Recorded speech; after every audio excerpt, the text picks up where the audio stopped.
Merci pour ces éloges.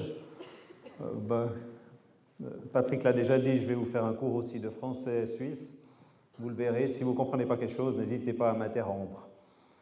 Alors, le bois, j'en fais depuis un certain temps, et depuis longtemps, c'est le plus vieux matériau d'avenir. C'est vrai qu'il y a certaines exceptions, comme cette école où il n'y a peut-être pas beaucoup de bois.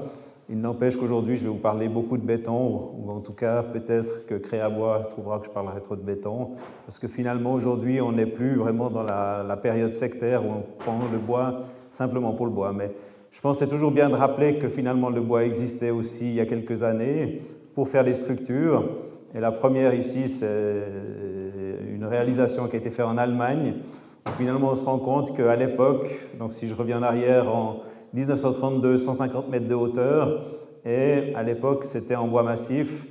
Les détails constructifs, s'il y a des charpentiers parmi nous, et il y en a, je les laisse évaluer la qualité. Toujours est-il que c'est quand même une construction qui a duré une cinquantaine d'années et qui a été détruite par la suite. D'autres réalisations en 1981, et pour montrer un peu l'ampleur du projet, le petit cercle rouge ici, où vous voyez, c'est l'ouvrier qui est en train de finir le chantier. Donc, c'est des réalisations importantes. Et étonnamment, on a toujours l'impression que c'est la première fois qu'on construit en bois quand on lit un article. Et plus près de nous et plus récent, ce centre à Nédan, donc c'est une construction suisse faite par un ingénieur suisse qui est Thomas Buchy, où on voit que l'évolution, des fois, elle passe par des structures qui ont l'air simples de loin. Ce qu'il faut savoir, c'est que c'est une structure qui est voulue organique, ça veut dire que chaque arc est différent. Et ce qui est aussi intéressant de voir, c'est qu'on coupe tous les 2 mètres, 2 mètres 50 les pièces pour mettre des grosses pièces métalliques. Et cette structure-là, je la montre surtout pour dire qu'elle a l'air très bois, mais il y a beaucoup de métal. En gros, dans la structure primaire, il y a 50% de coups d'acier parce que les pièces métalliques sont compliquées, mais ça donne une forme géométrique très intéressante. Et dans le même ordre d'idée pour la charpente de la toiture, ce bâtiment ici, où vous n'avez aucun doute que c'est tout du béton, en fait, on verra, si on regarde l'entraille, ce n'est pas que du béton. On peut aussi ici, et vu qu'il y a beaucoup d'architectes ici, ce bâtiment, je peux l'encenser parce que vraiment tous les architectes l'aiment, ce qui me surprend des fois un tout petit peu, mais je pense que c'est un beau bâtiment. Je pense que si c'est un Suisse qui avait réalisé l'image du fromage suisse avec ses trous, aurait jamais passé, mais comme c'est un Japonais qui l'a présenté, ça a passé. C'est aussi une école qui, comme vous le savez probablement, l'École Polytechnique Fédérale de Lausanne parle beaucoup d'efficacité thermique. Première chose que tous les étudiants apprennent et qui est démontrée brillamment ici, c'est qu'il faut faire des bâtiments compacts. Toujours est-il que ce bâtiment-là est, à mon avis, vraiment une réalisation exemplaire parce que finalement, ce n'est pas l'importance du bâtiment qui est primordiale, mais c'est vraiment la carte de visite. Et si vous allez visiter ce bâtiment, vous verrez qu'on y vit comme dans un bâtiment qui n'a rien à voir avec les bâtiments courants, puisque vous êtes un peu comme dans une plaine jurassienne, à savoir avec des creux et des montées. Et les étudiants apprécient énormément, et les architectes aussi apprécient ce bâtiment. Donc l'image très béton. Ici, les coffrages sont des coffrages lisses, donc on ne voit plus la structure du bois, mais c'est quand même des coffrages bois. Ça coûtait une fortune et c'était vraiment un travail remarquable fait par un charpentier. Mais surtout, le constructeur métallique a été chercher finalement un associé bois pour faire la structure secondaire, tout simplement parce que la géométrie était très complexe et que c'était beaucoup plus facile à réaliser en bois pour le système secondaire. Et ici, on a à peu près cette même proportion de 50% bois, 50% acier. Et je dirais que c'est une structure intelligente parce que finalement, on a utilisé les 2 matériaux là où ils étaient efficaces.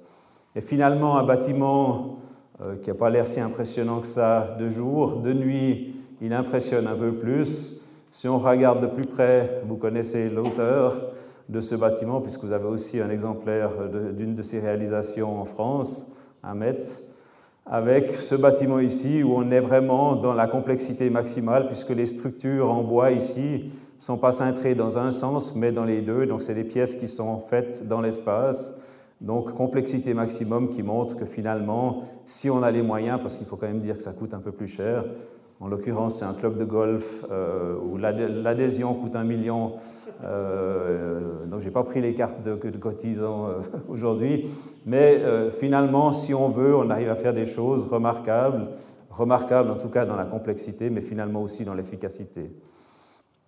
Pour les habitations, en Suisse, on montre toujours ça, je vous rassure, ce n'est pas tous les chalets qui sont de ce type-là. C'est un village qui s'appelle Tours. Alors, je ne sais pas s'il s'appelle Tours depuis que les chalets sont comme ça ou si les chalets sont comme ça parce que le nom du village est Tours. Toujours est-il qu'on pouvait déjà faire du multi-étage. Et il a fallu attendre en Suisse 1990 pour redécouvrir qu'une maison pouvait être en bois. Et un peu plus tard, en 1997, des écoles en bois, comme celle-ci, c'est l'école des gardes forestiers de Lys. Je trouve que c'est un très beau bâtiment parce qu'on a l'impression qu'il y a 10 étages, malgré le fait qu'en fait, il y a 2 étages. Donc c'est un bâtiment qui a une grosse volumétrie, mais qui est Ré plus 2. Et des locatifs de ce type-là qui ont commencé à fleurir en 1999. Ensuite, l'architecture a donné libre cours à des variantes Disney World comme celle-ci, ou autrichienne, allemande de ce type-là. Là, je ne suis pas juge pour l'architecture, je vous laisse juger, mais ça montre que finalement, on peut avoir des expressions architecturales complètement différentes pour arriver finalement à une façade crépie comme celle-ci, où il faut aller sur le chantier pour voir que c'est du bois. Donc c'est le même chantier ici entre la première et la deuxième photo. Et aujourd'hui, on est aussi dans certaines réalisations de ce type-là, qui sont des réalisations finalement où on est, pardon, j'ai été dans le faux sens, dans des réalisations de ce type-là, où on est en ossature béton avec des façades bois. Et c'est vrai que quand j'ai commencé à faire du bois, c'est la dernière chose que j'aurais imaginée. Et finalement, avec la quantité d'isolation qu'on met dans les bâtiments aujourd'hui, c'est quelque chose qui fonctionne bien. Et le fait d'avoir du béton à l'intérieur assure aussi un volant thermique et assure un certain nombre de questions phoniques. Maintenant, l'évolution en Suisse, c'est des sondages qui viennent d'être faits. On voit que dans les villas, vous avez une stagnation. On a redécouvert le bois, on est à des parts de marché de 10, 12, entre 10 et 15%. C'est quelque chose qui est remarquable par rapport à il y a une dizaine d'années, mais ça évolue pas fortement. Les villas aussi évoluent pas fortement. Les immeubles, ça c'est quelque chose qui a vraiment évolué puisqu'on est parti pratiquement de zéro dans les années 2000 et on est aujourd'hui à peu près à 5%, ce qui est énorme. Donc en gros, de 0 à 5%, c'est infini, mais ça ne va probablement pas durer. Mais toujours est-il qu'en résumé, vous avez 1500 réalisations qui ont été faites depuis 2005 en Suisse. Alors vous voyez, d'après les images, elles ne sont pas très claires ici, mais on va en regarder quelques-unes, et en particulier dans la région de Zurich. On va commencer en toute modestie avec le bâtiment dans lequel on a notre siège principal, pour montrer en fait ce que nous on appelle des bâtiments de substitution, à savoir que c'était un ancien bâtiment qui a été remplacé par un bâtiment en bois. Vous voyez ici, et vous le verrez dans les diapositives suivantes, on a beaucoup de revêtements autres que du bois, on a beaucoup de bâtiments où on ne devine absolument pas que c'est un bâtiment en bois. Ici, c'est de l'ardoise naturelle qui a été mise en œuvre. Donc le bâtiment de plus près. Et si on regarde ce qu'il y a à l'intérieur du bâtiment, vous voyez que les planchers qui ont été faits sont mixtes bois-béton, donc de nouveau du béton. C'est juste, c'est faux, je ne sais pas, mais sur des bâtiments administratifs comme ceux-ci, ça présente en tout cas un certain nombre d'avantages en termes d'isolation phonique. Vous voyez que la toiture, en fait, est réalisée avec des systèmes caissons. Vous avez moins d'exigences phoniques, donc dans ce sens-là, une toiture plus légère. Et l'intérieur ici, vous devinez les planchers bois parce qu'ils ont été laissés apparents, et vous devinez aussi les installations techniques avec dans les corridors des hauteurs d'étages qui sont plus faibles. On passe à un lotissement de 155 appartements où on arrive vraiment, quand on arrive sur ce chantier-là, c'est quelque chose, il y a une vingtaine d'années, je n'aurais pas imaginé qu'il y ait un peu de bois ici, si ce n'est des coffrages. Et aujourd'hui, cette réalisation qu'on voit ici, prise sur Google Maps, vous voyez sur l'arrière, ici, les bâtiments qui sont... Je vais y arriver. Les bâtiments qui sont sur l'arrière ici, qui sont l'ancien lotissement, ici. Et en fait, au fur et à mesure de l'avancement des travaux nouveaux, les gens ont pu déménager sur la partie avant, qui était la partie neuve, qui était, du point de vue densité, plus importante, ce qui permettait en fait de faire tout l'assainissement avec les gens qui habitaient dans cette coopérative. Et le bâtiment fini, Si on regarde ici, vous avez des façades bois. Si on regarde la composition des éléments, vous voyez que dans les planchers, vous avez ici de nouveau des planchers mixtes. Et par contre, sur l'extérieur, tout ce qui est terrasse, vous avez des terrasses béton. Et de nouveau, en toiture aussi, vous avez des systèmes plus légers. Un immeuble plus important, et celui-là, je trouve qu'il y a deux choses intéressantes. Un, c'est le revêtement de façade, qui est un revêtement de façade en système de fibrociment.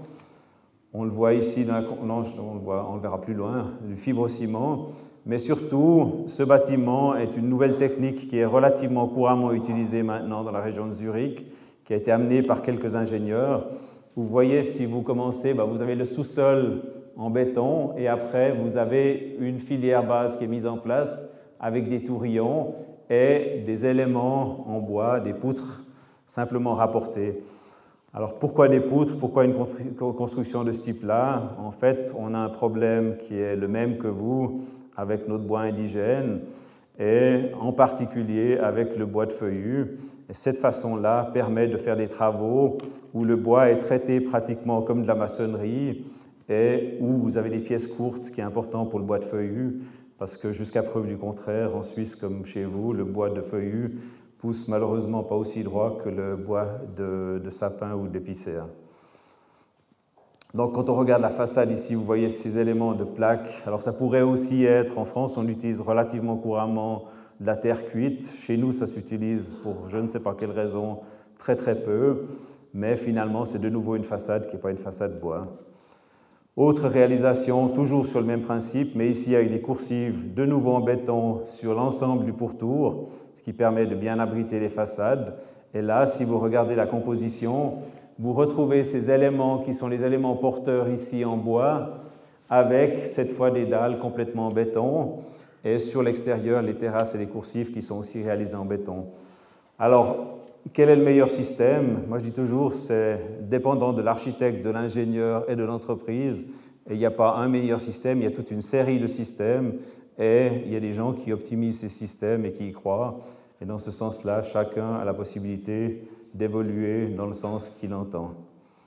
Et finalement, cette grande coopérative ici, où ce qui me semble très intéressant, c'est que là, même si vous êtes sur le chantier, donc c'est toujours le même type de réalisation, mais si vous êtes sur le chantier à cette distance-là, vous avez l'impression que c'est un chantier béton. Et effectivement, ici, vous n'avez plus la finesse de travail des charpentiers. Par contre, en amont, il y a tout le travail des charpentiers, puisque les dalles sont des dalles mixtes bois-béton, où l'armature, tout est préfabriqué. Et vous voyez ici sur le chantier, ici c'est un joint de clavage qui a été fait pour des questions de retrait du béton, mais vous voyez que tout est arrivé préfabriqué, fait par des entreprises où il y a des charpentiers et des gens de la maçonnerie. Et vous trouvez de nouveau ces systèmes de parois ici, qui sont des systèmes avec des madriers verticaux porteurs. Et là, une fois que le tout a été coulé, le même chantier. Et pour quand même avoir un exemple français, finalement, on se rend compte qu'à Dijon, on a des réalisations qui sont tout à fait similaires, avec de l'ossature béton et des façades rapportées. Et vous avez aussi le même résultat final. On ne soupçonne pas que c'est une construction en bois, ou en tout cas que les éléments de façade sont en bois. Maintenant, et c'est surtout pour ça que je suis ici, c'est les transformations. Dans les transformations, vous voyez que le potentiel a augmenté le plus rapidement puisqu'on a 10% d'augmentation depuis 2005. Et ça, c'est une réalité absolue que vous allez probablement aussi avoir chez vous. Et pourquoi rénover ou transformer? Premièrement, pour faire des assainissements thermiques.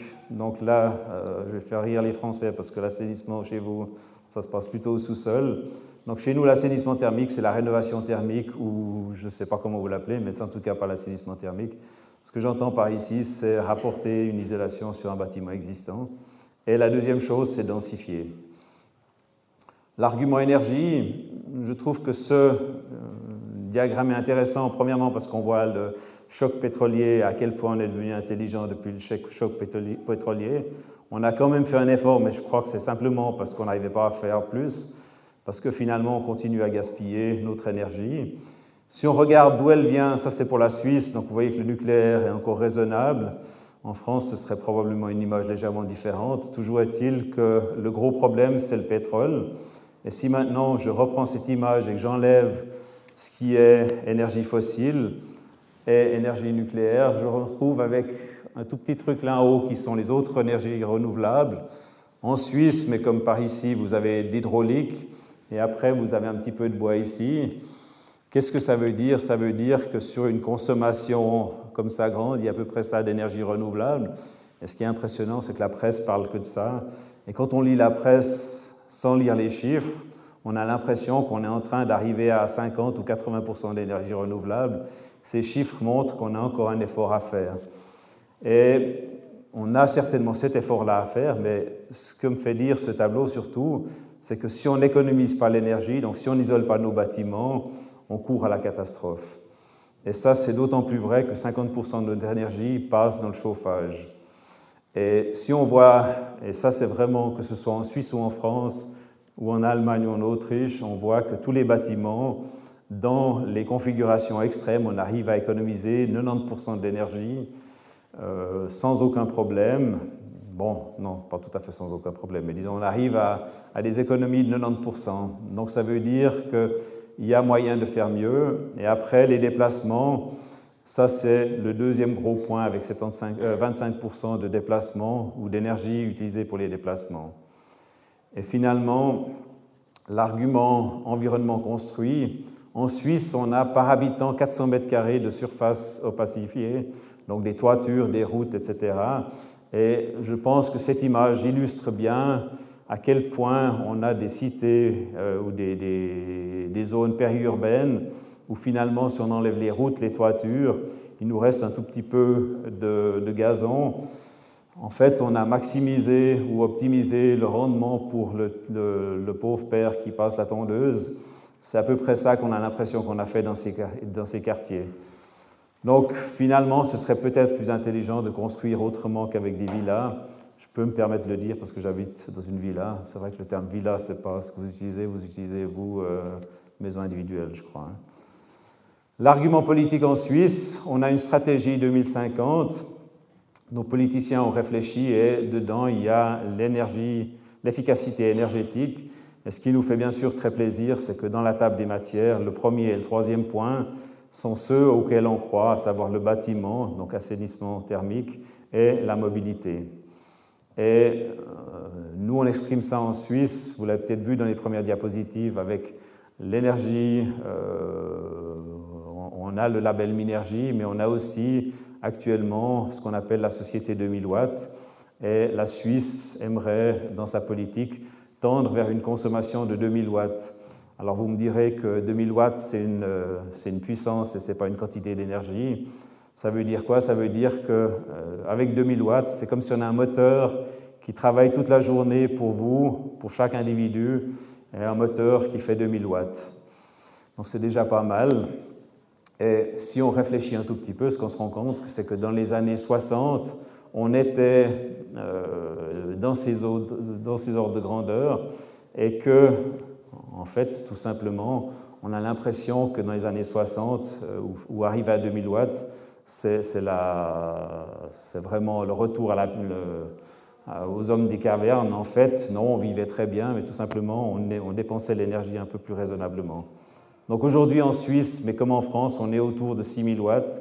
Et nos amis américains, bien sûr, eux, ils se distinguent particulièrement avec les 12 000 watts, ce qui est peu surprenant si vous avez fait un voyage aux États-Unis, mais ce qui montre qu'on a un effort à faire. Et aujourd'hui, la planète, elle tourne avec une société 2000 watts, mais c'est certainement ni à cause de l'Europe, ni à cause de l'Amérique, mais à cause des pays que vous voyez sur la gauche, donc le Bangladesh et l'Afrique, qui nous aident beaucoup, mais ce n'est pas le but. Et finalement, le dernier point, c'est qu'on peut actuellement, d'après la révision qui a été faite de nos lois, utiliser le bois de construction pour le prendre en compte comme puits de carbone. Donc ça, c'est aussi une discussion que vous avez en France. Donc, nos propositions pour surélever ou substituer les bâtiments, pourquoi? Pour densifier, pour assainir thermiquement et pour rentabiliser les investissements. Alors, on a toujours des cas où faire une surélévation, c'est ridicule. comme ce cas ici. Donc là, on est plutôt dans des constructions de substitution. Donc ça, c'est exactement le même carrefour avant-après. Vous voyez que là, on aurait de la peine à arriver à des densités de ce type-là en faisant des surélévations. Ce qui est très intéressant ici, c'est que je serais prêt à ouvrir les paris pour vous demander lequel des deux bâtiments ici est le bâtiment, celui-ci ou celui-là, en bois. En principe, je pense que personne ne pourrait le dire. Moi, j'aurais tendance à dire que c'est celui-là, et de fait, c'est celui-ci sur la droite. Alors, on peut encore discuter sur la qualité. Plus de micro.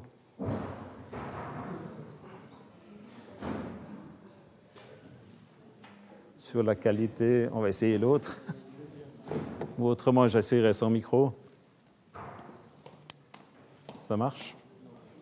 Non. Problème de la régie.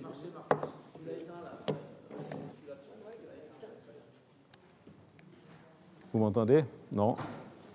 Autrement, je parle sans micro. Si ça va sans micro,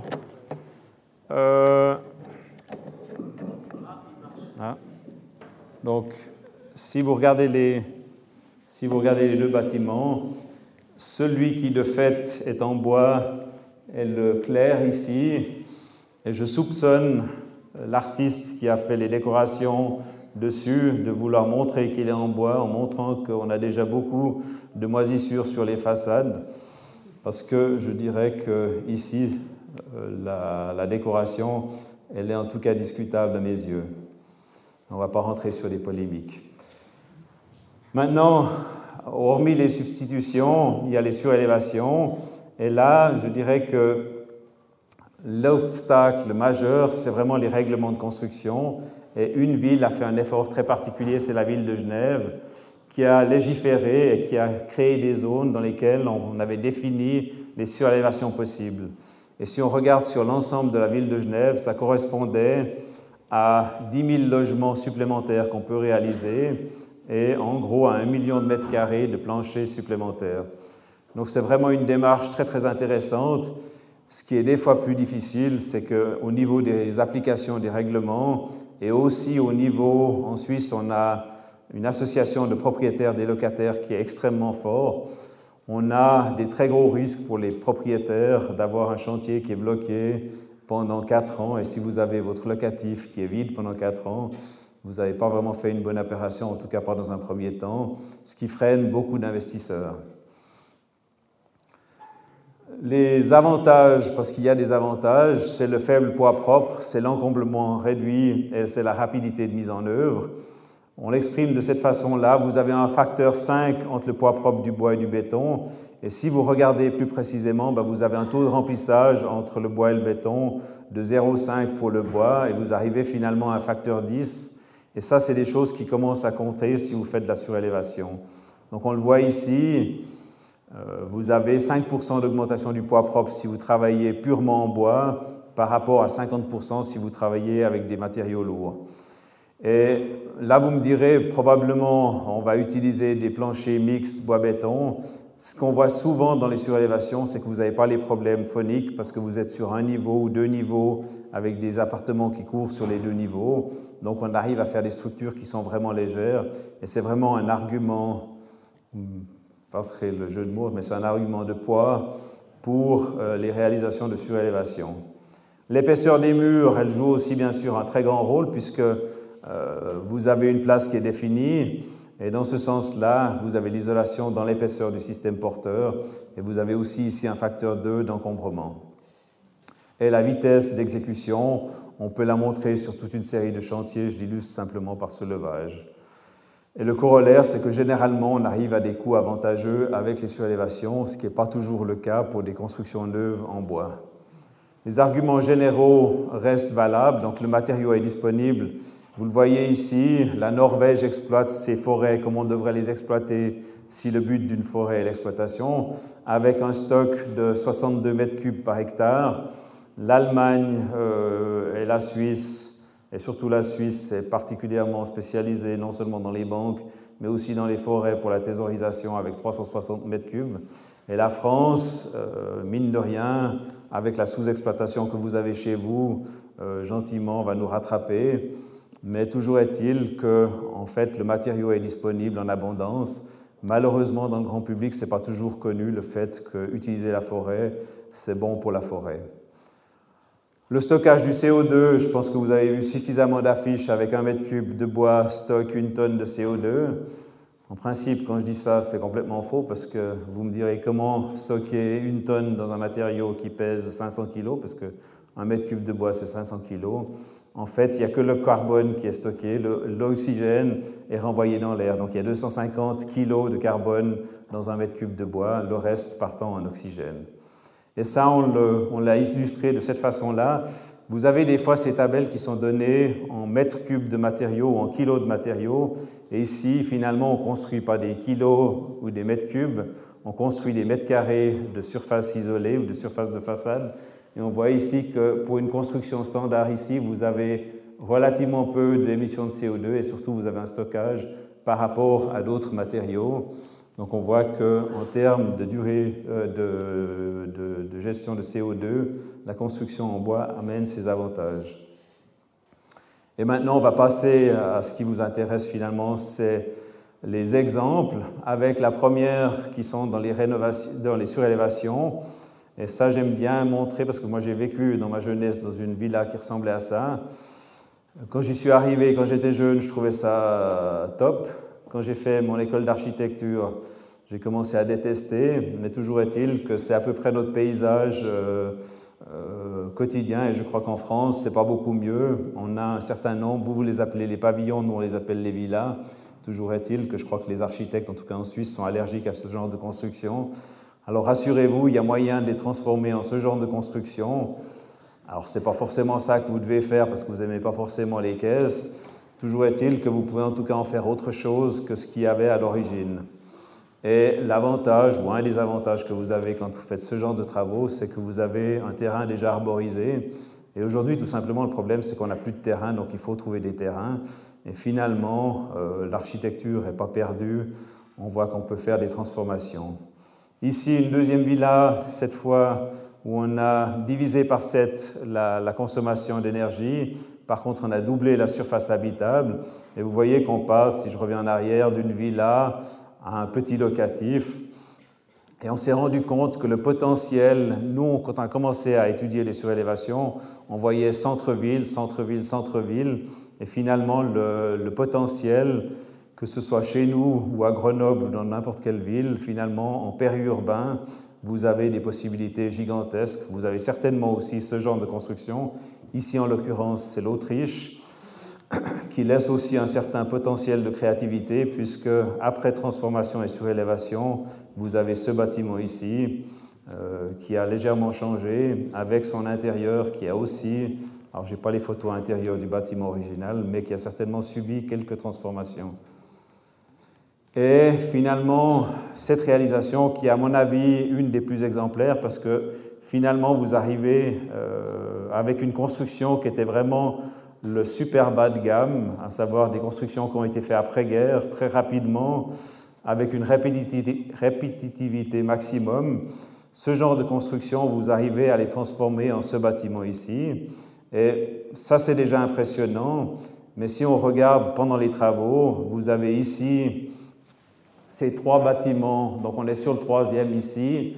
On a les 2 bâtiments ici, c'est des bâtiments qui n'avaient vraiment aucune qualité, on peut dire, constructive. Et ils ont été complétés par cette barre ici, plus des éléments ici qui ne sont pas encore en place. Et finalement, vous avez vraiment réalisé un écoquartier à partir d'un quartier après-guerre.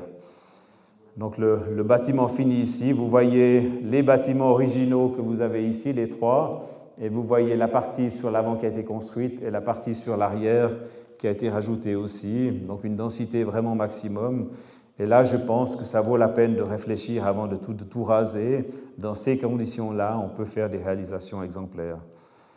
Les choses un peu plus anecdotiques, En Suisse, malheureusement, on ne retrouve plus de ces bâtiments, mais on peut aussi leur redonner un coup de jeune avec cette réalisation ici, qui est, à mon avis, très intéressante, mais malheureusement, on n'a plus tellement d'exemples.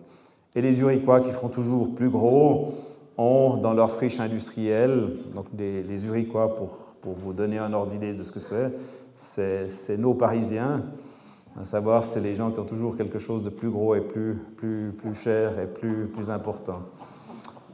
J'espère qu'il n'y a pas trop de Parisiens ici.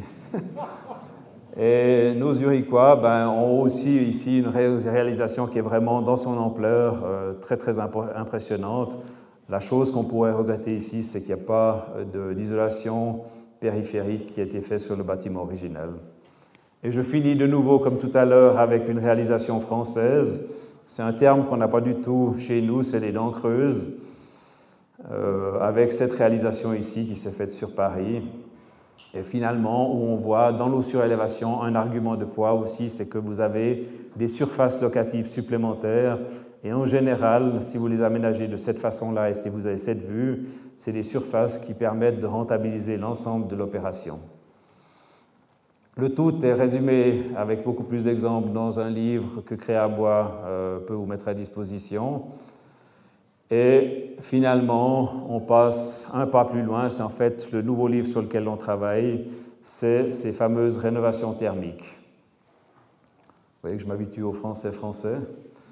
Avec ici cette réalisation ici, on est dans un cas très particulier, à savoir que la parcelle était minuscule, avec, avant le changement des lois, la possibilité de construire ce bâtiment, et la transformation est pour le moins exemplaire ici, puisque le bâtiment original a été transformé de cette façon ici.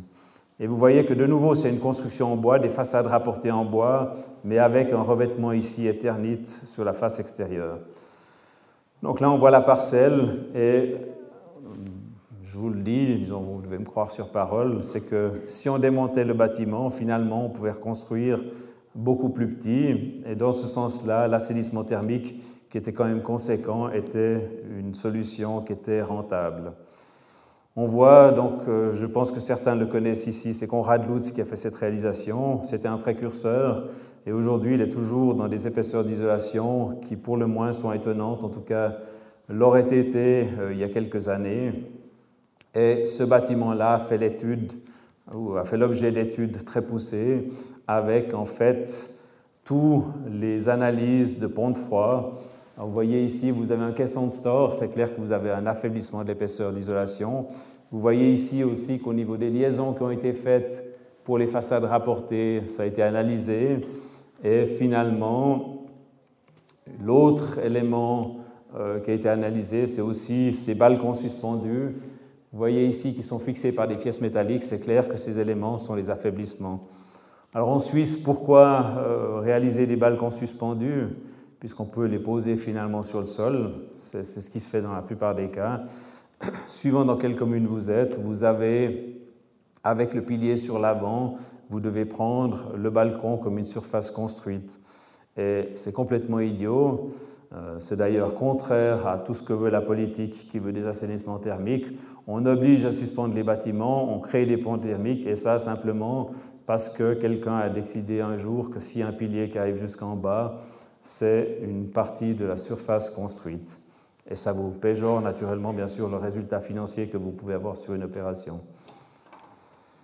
Le montage ici aussi, vous voyez, très simple. L'autre avantage, c'est que vous êtes indépendant du temps. En principe, c'est quand même mieux de ne pas le faire en hiver, mais on peut le faire comme ici en hiver. Et une chose qui a été assez surprenante dans ce bâtiment, une fois que l'enveloppe était finie, puisque c'était un système avec des exigences Minergie Eco, en fait, il y a un blower door qui a été fait. La façade, faite par un architecte qui a l'habitude de faire du bois, elle était parfaite. Le seul problème qu'il y avait, c'est que vous voyez ici, vous avez 4 appartements et en fait, entre les appartements ici, vous n'aviez pas l'étanchéité à l'air suffisante. Donc c'est juste une remarque, faites très attention. Des bruits intérieurs qui peuvent ne pas gêner. Alors, en l'occurrence ici, c'est le blower door, mais si l'air passe, en principe, le bruit passe relativement bien. Ça veut dire que faites attention quand vous faites un assainissement extérieur, vous avez beaucoup moins de bruit qui vient de l'extérieur et automatiquement vous entendez beaucoup plus vos voisins. Donc là, il y a des mesures qui ont dû être prises pour améliorer l'étanchéité et l'isolation phonique entre les appartements. D'autres réalisations, on peut discuter sur la beauté des façades avant-après. Ce qu'on voit dans la réalisation, c'est qu'on avait une construction, et c'est vraiment une configuration idéale, puisqu'on avait un système avec des éléments préfabriqués en béton ici, qui ne servaient à rien, si ce n'est donner un air que vous avez vu tout à l'heure sur les façades, marquer les dalles. Une façade ici qui était vraiment sans isolation. Et en fait, dans ces conditions-là, quand vous refaites un assainissement, qu'est-ce qui se passe? Vous devez de toute façon remettre quelque chose et le bois s'y prête particulièrement bien. Et ça a été fait ici avec des éléments préfabriqués. Et l'important ici, c'était la vitesse d'exécution. Les locataires étaient dans le bâtiment pendant les travaux. En un jour, il y avait 3 appartements qui se faisaient. Et on le voit bien sur cette photo quand vous voyez l'importance des éléments préfabriqués. Donc, ce système ici, ça c'est un élément, ça se posait très très rapidement puisqu'il suffisait de le fixer. Et ça se prêtait aussi très très bien parce que vous le voyez sur l'élévation de la façade, c'était des modules très très répétitifs. Le même bâtiment sur l'arrière, il y a eu mise à profit des travaux pour faire des balcons plus importants. C'est quelque chose qu'on s'est rendu compte, c'est que finalement un balcon permettait de vivre et qu'il y avait avec 1 mètre de largeur ou 80 cm, il n'y avait pas la possibilité de vivre. Autre construction, de nouveau une construction très bon marché d'après-guerre. Ici, la philosophie était un peu différente. Les balcons ont été conservés et ils ont simplement été rallongés et intégrés à la construction. Donc, si vous voulez, ces éléments-là sont les balcons originaux qui ont été poussés en avant, donc qui ont été ragrandis, et ça a permis finalement, c'est l'autre solution, plutôt que de faire des balcons plus grands mais avec une structure extérieure, on peut les intégrer. Ça, c'est bien sûr dépendant des règlements de construction. D'autres bâtiments qui sont ici des bâtiments artisanaux, on voit que ce soit de la maçonnerie, on peut les transformer de cette façon-là, ou que ce soit des constructions métalliques, il y a moyen de les transformer. Et ici, vous avez une expression beaucoup plus bois. Et finalement, de nouveau, un exemple français avec Nantes. De nouveau, une question de vitesse d'exécution. L'exécution a dû se faire très rapidement, ce qui a fait qu'on a aussi procédé à des systèmes de façades préfabriquées. Et dans cette vitesse d'exécution, en fait, les éléments béton ici, qu'on aurait théoriquement supprimés, ont été conservés. Il y avait une deuxième raison aussi pourquoi ces éléments ont été maintenus. C'est tout simplement parce que dans la bonne logique, et là je vous rends attentif au fait que c'est peut-être pas mal de faire une conception générale. Ici, ils avaient changé les fenêtres avant de faire les façades. En principe, je pense que s'ils avaient fait les fenêtres après coup, ils auraient directement changé le tout en une fois. Toujours est-il que c'est une opération qui a bien fonctionné, que ce soit au niveau de l'isolation ou au niveau de la préfabrication, et de tout, comme j'ai dit tout à l'heure, à Nantes. Mes conclusions, je vais avoir des conclusions, il n'y a pas que mon accent, mais je vais aussi avoir des conclusions qui sont très très suisses, avec une présentation de Berne. Je pense ou j'espère que vous savez que Berne est notre capitale. Vous voyez le bâtiment qu'il y a ici au fond, qui est le palais fédéral. Vous vous dites qu'il y a des échafaudages autour, les politiques ont compris qu'il fallait assainir. En fait, ce n'est pas du tout ça que je voulais vous montrer. Ce que je voulais vous montrer, que Berne est patrimoine mondial de l'UNESCO. Et pourquoi c'est le cas? C'est une belle ville, mais elle a une particularité, c'est d'avoir des arcades très importantes ici. Et ces arcades, elles viennent de quoi? Elles viennent du fait que la ville est une ville fortifiée. À un moment donné, il a fallu densifier, mais ça fait déjà un moment, hein. Il a fallu densifier et faire une surélévation. Donc on voit les bâtiments, on devine assez facilement ici l'ancien niveau des façades, donc une surélévation de 2 niveaux. Et en fait, ils étaient plus téméraires que ce que je vous ai raconté aujourd'hui, puisqu'ils ont aussi élargi les bâtiments. Et dans cet élargissement, en fait, se sont créées ces arcades. Donc on voit que le fait de parler de surélévation, puisque ça s'est réalisé au XVe siècle, en fait ça ne date pas d'hier, ça fait déjà un certain temps que ça se fait. Et à Berne, ma conclusion que j'ai tirée de cet exemple, c'est qu'on peut comprendre pourquoi les architectes ne sont pas très motivés aux surélévations, parce que c'est devenu patrimoine mondial de l'UNESCO 5 siècles après, et les architectes sont moyennement intéressés à avoir un prix 5 siècles après, sachant que même si l'espérance de vie augmente beaucoup, les 5 siècles sont quand même quelque chose de relativement long. Maintenant, je vais vous parler un tout petit peu de notre prochain défi, mais c'est finalement une problématique que vous avez aussi chez vous. C'est l'utilisation du bois indigène. Alors en Suisse, on l'exprime de cette façon-là. Je suis désolé de vous parler du bois suisse, mais bien sûr pour l'interpréter avec le bois français. On a essayé de faire passer le message que c'est mieux d'utiliser du bois suisse. Alors, on a déjà atteint un résultat qui est relativement impressionnant, c'est que toutes nos constructions fédérales devaient avoir soit des labels PEFC, que vous connaissez en France, soit du FSC, et on a réussi à mettre le bois suisse au même niveau que ces labels.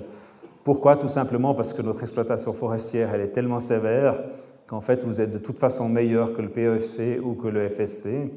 Et surtout, si vous prenez du FSC canadien ou américain ou sud-américain, où vous avez des exigences qui sont beaucoup plus faibles, mais vous avez en plus le transport, donc vous êtes en aucune commune mesure, et c'est valable pour la France aussi, dans des matériaux aussi écologiques les uns que les autres. Alors je me suis amusé avec ce logo, on aurait pu le faire comme ça, plus de bois suisse, donc vous reconnaissez le plus, je pense que ça vous l'utilisez, la croix, c'est la croix suisse. Et si je l'écris en toutes lettres, ça donne ça, plus de bois suisse. Tout simplement pour dire, et ça c'est plutôt un dialogue que je tiens en Suisse allemande, c'est qu'ils ont de la peine des fois à comprendre que le français et l'allemand n'est pas tout à fait la même langue. Et aujourd'hui et demain, le plus de bois suisse, il est tout à fait vrai, à une toute petite nuance près, c'est que si on regarde aujourd'hui, nous n'utilisons plus, ou si on est un peu plus optimiste, presque plus, ou en tout cas plus assez de bois suisse. Et ça, c'est quand même un peu triste, mais et c'est là que la langue française est quand même assez remarquable, puisque demain, nous voulons plus de bois suisse, et finalement, c'est la même orthographe, mais entre le plus et le plus, vous avez une sacrée différence, et c'est des fois les incompréhensions que vous avez dans la filière du bois en Suisse, mais aussi en France, et c'est pour ça que je vous parle beaucoup de la Suisse. Mais pour vous, et je vais traduire tout ça en français de France, pour vous, en principe, on pourrait l'exprimer de cette façon-là, avec finalement une reprise de notre logo. Je vous donne les droits, la possibilité de l'utiliser de cette façon-là. Vous me direz que ça fait un tout petit peu cocorico. Mais toujours est-il que vous voyez que nos problématiques sont très proches, et c'est ce que Patrick a dit tout au début de la soirée. En fait, nos problèmes sont exactement les mêmes que les vôtres. Et je dirais que j'en ai fini ici. Je crois que je suis dans les temps qui m'étaient impartis.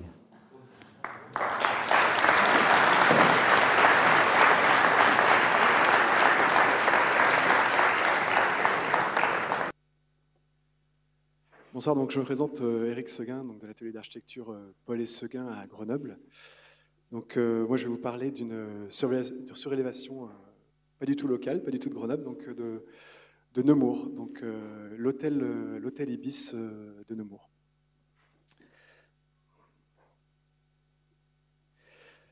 Donc Nemours, alors je ne sais pas si certains connaissent, c'est un peu en dessous de Paris. On connaît tous parce que c'est Dupont de Nemours. Mais c'est vrai que quand on arrive sur place, nous, quand on est venu faire cette extension d'hôtel, c'était pas très glamour notre arrivée, puisqu'on avait un bâtiment des débuts des années 80, qu'on peut dire un tout petit peu médiocre dans sa qualité architecturale. Il avait au moins le mérite d'être simple, mais c'est vrai que l'enthousiasme en arrivant à Nemours, quand on est arrivé sur cette zone industrielle, à côté de l'autoroute, c'était un tout petit peu difficile.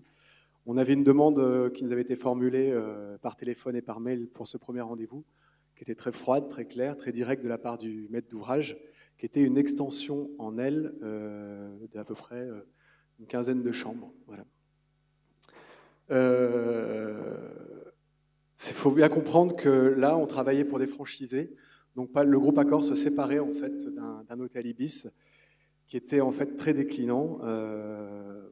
l'architecture est ce qu'elle est, mais c'est surtout qu'il fonctionnait plus bien. Il y a un parking camion devant qui est énorme, qui produit beaucoup de nuisances sur cet hôtel, et qui n'est pas équipé en fait au départ. C'était pas un parking camion équipé pour ça, donc il n'y a pas de sanitaire. Les camions font chauffer la nuit les moteurs. C'était relativement contraignant. Et les nouveaux acheteurs, eux, se positionnent en disant bah, nous, on va remonter cet hôtel, on va le redynamiser, on fait passer tout ça dans un tableur Excel. Et il faut absolument pour eux qu'ils aient 15 chambres supplémentaires, outre le fait qu'ils vont essayer de redynamiser l'activité. Donc nous, on arrive vraiment, comme à chaque projet d'architecture, que ce soit de l'hôtelier ou autre, comme la dernière colonne de la dernière cellule d'un tableur Excel, c'est-à-dire, eux, il leur faut 16 chambres à tel prix. Le projet est quasiment ficelé quand on arrive, puisqu'il y a déjà eu un confrère qui a travaillé quelques années auparavant pour une proposition d'extension en aile. Donc a priori, la question de la surélévation ne se pose pas du tout sur le bâtiment. Donc là, on voit je vous montre juste ces apports. Je vous fais apprécier...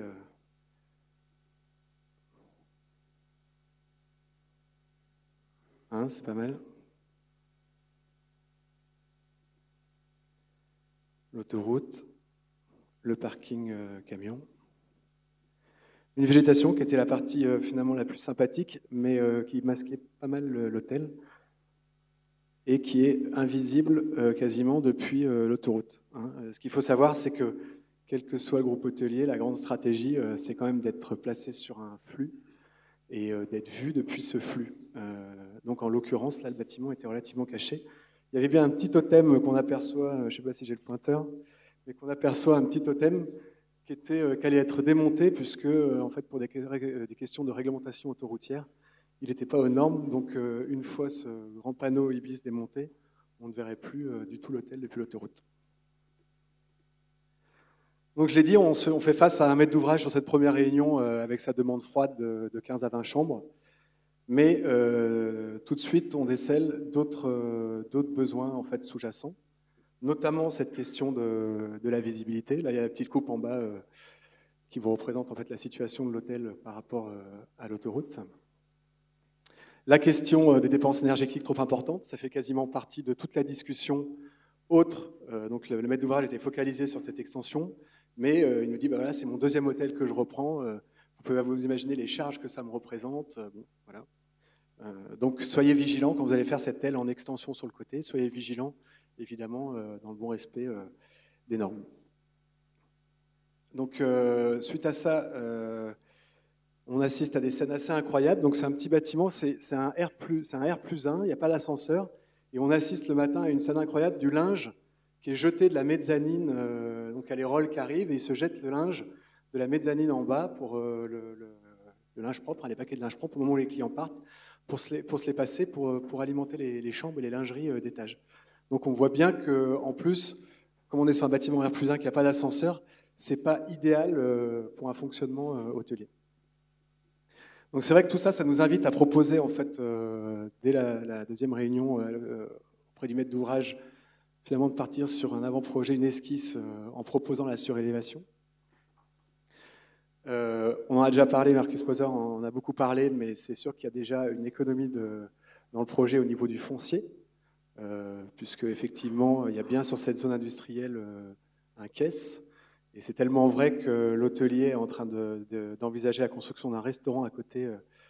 Donc, on est bien dans le cadre où la surélévation va permettre de densifier la parcelle. On est bien dans l'économie du projet aussi, puisque évidemment, on fait toute l'économie de la partie fondation. Voilà. Et surtout, vous le verrez sur mon plan masse, qui malheureusement est passé à la fin du document, mais ce n'est pas bien grave. Vous le verrez aussi, c'est que ça prenait lieu et place sur un petit bâtiment existant. Donc non seulement il fallait démolir ce petit bâtiment existant, créer toute la fondation hors sol si on partait sur une aile d'extension. Donc forcément, là aussi, on a de la pertinence à partir en surélévation.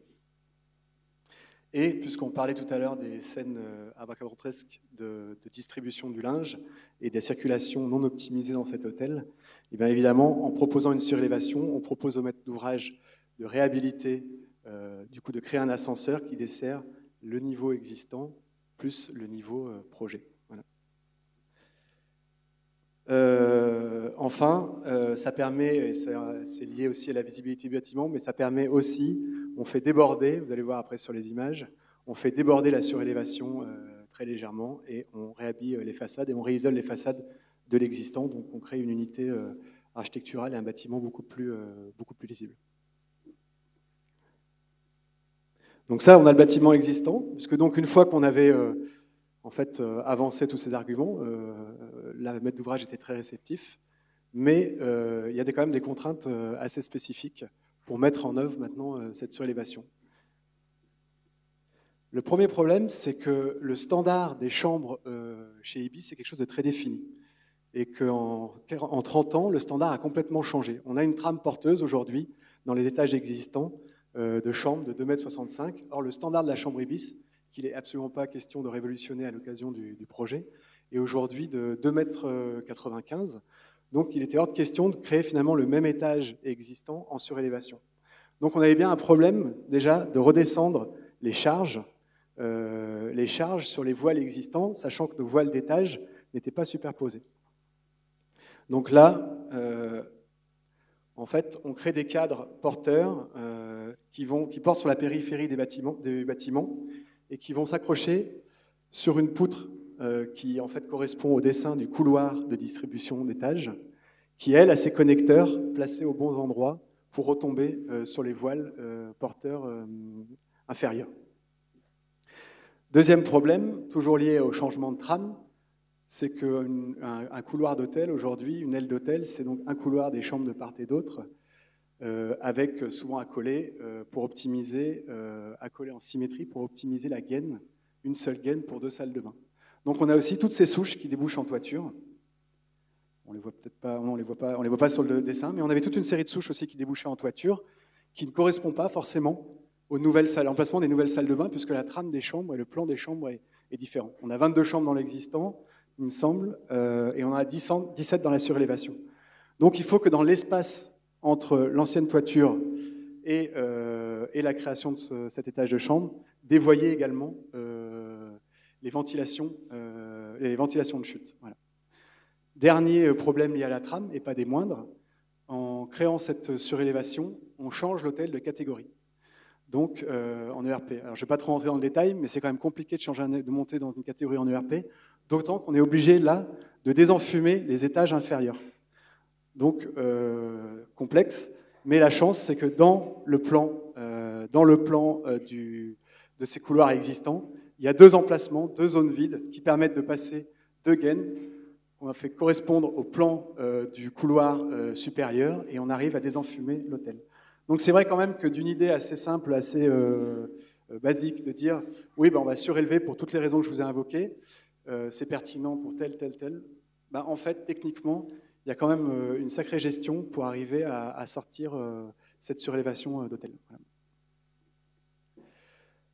Donc là, on voit l'avancement. Donc ça s'est fait simultanément. En fait, on est parti du bout du bâtiment et on fait la surélévation, l'isolation extérieure de l'existant et on avance. Ce qui est faux, en fait, là c'est un éclaté pour pouvoir voir pour la couverture, mais la couverture également. Du coup, la couverture existante, c'est toujours en fonctionnement, en fait. Donc ça, c'est intéressant. Par rapport au fait de se recapter sur les souches existantes pour les ventilations de chute et les réseaux, des trappes sont créées dans le plancher et ensuite, ces trappes sont ouvertes. Donc on travaille de manière complètement couverte et on casse les souches et on vient réenfiler le PVC pour se connecter sur la culotte de l'étage en dessous. Donc en fait, on n'a eu aucun problème de dégâts des eaux ou ce qu'on peut craindre. Nous, on n'avait jamais fait de surélévation de notre vie. On est parti avec beaucoup d'enthousiasme dans ce projet-là. Et on a comme ça un peu des craintes de se dire, mais est-ce qu'on va réussir à bien gérer simplement les choses? Et là, en l'occurrence, on n'a eu aucun problème lié à l'étanchéité du bâtiment. Sachant que la contrainte en hôtellerie, quel que soit le projet, que ce soit pour refaire des services généraux, nous on travaille beaucoup sur des projets hôteliers où on refait les services généraux, ou refaire des chambres, c'est toujours en site occupé. Un hôtel ne s'arrête jamais. Donc là aussi, ça s'est fait en site occupé. Voilà, donc pour faire ça, il a fallu 5 semaines. Là, je parle juste sur cette partie-là, d'accord ? C'est un chantier qui a duré à peu près 5 mois, tout est pour tout. Donc c'est assez rigolo. C'est que finalement, le second œuvre Et le gros œuvre, il y a une partie qu'on ne voit pas, il y a la cage d'ascenseur quand même, qu'on ne voit pas sur la représentation ici, béton. Le second œuvre et le gros œuvre ont pris beaucoup plus de temps que toute la partie bois. Donc, voilà. Et sur la partie, donc, vous avez vu les images au départ, on avait toute une partie de toiture en pan assez complexe avec un shingle qui était complètement défaillant. Du coup, là-dessus, on est venu isoler on est venu recouvrir de zinc grâce à une membrane de désolidarisation qui nous a permis de partir directement sur le shingle. Il faut savoir qu'on est quand même sur des projets hôteliers où économiquement c'est assez tendu. Donc c'est pas simple non plus il fallait proposer des choses assez simples, même si certaines paraissent compliquées. Le zinc, on a réussi à le passer de cette manière-là. On est reparti sur le support existant.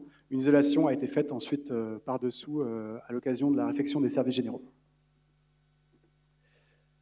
Donc on voit le petit schéma. Donc voilà, c'est la même photo, non pas qu'on ait très fortement amélioré les choses, là il n'y a pas encore les enseignes, mais en tout cas pour la question de la visibilité, clairement on a amélioré les choses, et la question de l'unité du bâtiment, l'unité architecturale également, je pense. On voit quelques photos du projet terminé.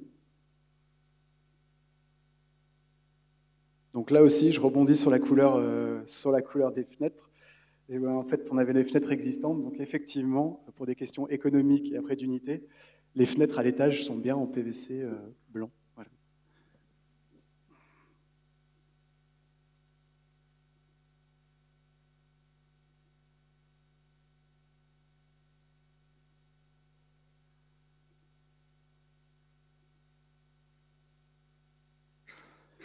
Voilà, donc voilà le résultat de ce travail.